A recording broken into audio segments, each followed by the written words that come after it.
গত ৫ বছর ধরে পটুয়াখালীর মহিপুরে ঝুঁকিপূর্ণ সেতু দিয়েই চলাচল করছেন স্থানীয়রা। যে কোনো মুহূর্তে সেতুটি ধসে পড়ে দুর্ঘটনার শঙ্কা তাদের। যাতায়াত সহজ করতে নতুন সেতু নির্মাণের দাবি জানিয়েছেন এলাকাবাসী।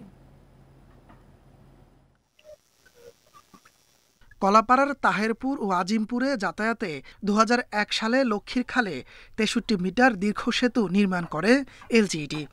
রক্ষণাবেক্ষণের অভাবে ২০১৯ সালে ধসে পড়ে সেতুর অনেক অংশ।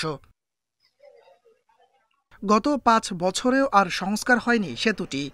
বর্তমানে ভাঙা অংশে নিজেদের উদ্যোগে কাঠের পাটাতন দিয়ে ঝুঁকি নিয়ে যাতায়াত করছেন গ্রামবাসী। আমরা প্রতিদিন এই ব্রিজ থেকে স্কুলে যাই। এই ব্রিজে উঠলেই আমাদের ভয় করে। ভাঙাচোরা ব্রিজ পার হয়ে তারপর আমরা স্কুল যাই, আমাদের অনেক ভয় লাগে। এই ব্রিজটা যদি মেরামত করে দেয় আমাদের অনেক ভালো হয়। গাড়ি ওপার থেকে এপার আসতে অনেক আপনার যে ভোগান্তি শিকার হইতে আছে, আর একজনের সাহায্য নিতে হচ্ছে। সেতু পারাপারে বেশি ঝুঁকিতে রয়েছেন স্কুল শিক্ষার্থী ও বয়স্করা। দুর্ভোগ লাঘবে নতুন সেতু নির্মাণের দাবি এলাকাবাসীর। ব্রিজটা অনেক ভাঙ্গা, এই জন্য গাড়ি নিয়ে ওপার যাইতে পারি না। লোক এই জায়গায় নামাই দিয়ে লোক ওপার হাঁটতে যায়, ব্রিজের উপর দিয়ে আমরা গাড়ি ঘুরাইয়া তারপরে চলে যাই।